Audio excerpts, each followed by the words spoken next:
পনীৰৰ যদি মছলাযুক্ত ৰেচিপিসমূহ খাই আপোনালোকৰ আমনি লাগে তেতিয়াহ'লে কেতিয়াবা এনেদৰে চিম্পুলকৈ বনাই খাবচোন, যথেষ্ট সোৱাদ লগা। তাৰ বাবে মই এয়া পনীৰ মিহিকৈ কাটি লৈছোঁ আৰু এটা বিলাহী, এটা পিঁয়াজ।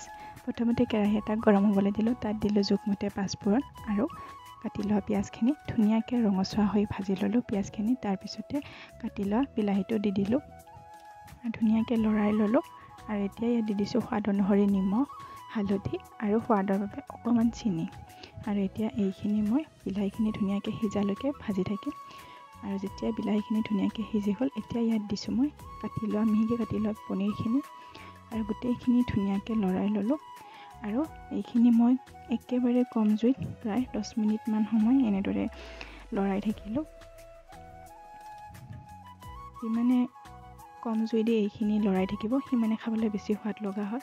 আৰু শেষত অকণমান জিৰা গুড়ি দি এয়া হৈ গ'ল মোৰ পনীৰৰ ৰেচিপি, খাবলৈ যথেষ্ট সোৱাদ লগা।